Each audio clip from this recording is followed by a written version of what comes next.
What is the true nature of our being? Is it any label that we can ascribe to ourselves? Are we male? Are we female? Are we from this country? Are we from this religion, etc.? Or are we something much greater than all of that? In the most dangerous spiritual book in the world, the Avadhuta Gita, now the most dangerous for your ego, we find an important verse on this perspective of the true nature of our being. Now, if you're new to the channel or you're new to this text, this is what is known as a Nididhyasana text, a text that we read on the cusp of enlightenment or beyond enlightenment. And so in regards to the true nature of our being, I want to read to you a very important verse from the Avadhuta Gita on the true nature of who we are. The Atman is neither male, nor female, nor neuter. It is not a matter of perception or inference. Why then do you ponder over whether the Atman is blissful or devoid of bliss? So in the Avadhuta Gita, Lord Dattatreya, as I mentioned in previous videos, always speaks from the ultimate place of Brahman, the Atman, which is Brahman. Atman being the undifferentiated consciousness that each of us are, that connects us as one. That's who we truly are, which is identical actually with the ultimate reality of Brahman. So Dattatreya is always speaking to us from this place. This is why the Avadhuta Gita is a constant non-dual meditation. This is what Nididhyasana is, this non-dual meditation, this constant reinforcing that we are this ultimate reality again and again and again in many different ways and nuances so that we understand it at a depth. That's why these Nididhyasana texts are so important for a spiritual aspirant to evolve and develop on the spiritual path. And so in this verse, Dattatreya is speaking about the Atman, right? So we're talking about that undifferentiated consciousness.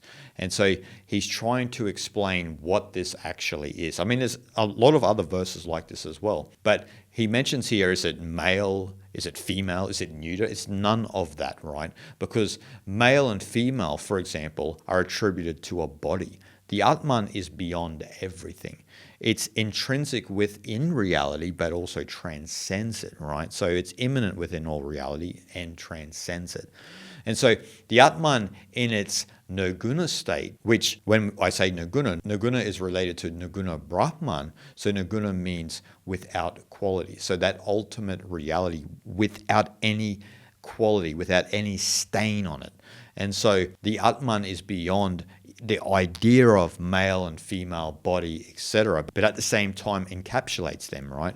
But it is not that in its essence. And so when we think of the Atman, we always have to remember that. That's why within Advaita Vedanta, in the great tradition of non-dualism, there is always this focus on that we are not the body fundamentally, right? So the Atman transcends that. It is beyond that, even though we are experiencing this world through that, which can be very confusing for some people, but that's the nature of non-duality. As I've said time and time again, one of the most important perspectives you need to have when you are coming into non-dualism, and even if you are someone who's been on this path for a while, is that Brahman is immanent within reality, but also transcends it. So it's not a case of duality, it's everything, right? And according to Dattatreya, all is Brahman. Brahman alone is real. So this is always his perspective. So how could the dualistic perspectives of neuter, female, male relate to the Atman? This is what Dattatreya's view is. And so he says it's not a matter of perception or inference, right? It does not matter, because once you understand the Atman, there is no more a subjective perceiver of the world, right? You are abiding as that. And so this subjective perceiver of the world who cuts the world up into this and that has disappeared.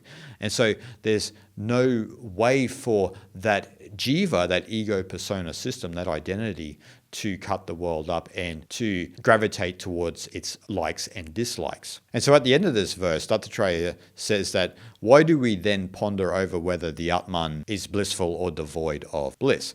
Now he's saying this in a tongue-in-cheek way because the true nature of the Atman is bliss, right? It is what in Sanskrit we call Ananda. Now Ananda arises because it's unassociated bliss. I'm not talking the bliss you get from having a good conversation with someone or having some sort of treat, some sugary treat that gives you a lot of bliss and you feel happy, or some sort of exuberant experience that you've had. This is non-experiential, right? The Ananda arises from a non-experiential perspective of the Atman. So once you abide as that undifferentiated state of consciousness, then this natural bliss arises, right? And you'll notice that a lot of the great sages who abide in the Atman, they have this glow about them because they're always blissful. They can be in a normal conversation with you, there's no doubt, but they have this bliss that you see in their eyes, even if they're frowning, even if they're maybe disagreeing with you a little bit, but there's this kind of tongue-in-cheek bliss in their eye where they're kind of looking at you going, come on, man. Stop this game of duality, right? Stop playing this game, because it's all Brahman, as Dattatreya says here. And so when we understand that, then everything is Ananda, everything is blissful. So from this non-dual perspective, bliss is the essence of existence. Brahman itself, the ultimate reality, is bliss and essentially the source of all things. Now that may be hard for a lot of us to think about, because a lot of us, from our subjective perspective, see a world that is chaotic, that is apparently negative, that is always in a state of conflict. But then when you take a step back and you truly see the beauty of the world, and you take away that negative focus on these really tiny little things too, right? They're only tiny little things. When you see the world from an objective perspective, the natural bliss arises because you see the bliss in the world. You see the way people treat each other normally. You see bliss in the simplest things too, right? Like someone might just give you a slight smile on the street, or they might say hello to you. And it feels wonderful just to be connected to that person, because you are connected to that person. You're not even connected to them. We are each other. That's what Dattatreya is saying. All is Brahman. But we identify with this localization of consciousness. And then we believe we are this equipment, right? We believe we are this body, hence male or female, right? And so we believe we are this, and then we cut the world up into this and that according to that conditioned perspective. But Dattatreya is saying no.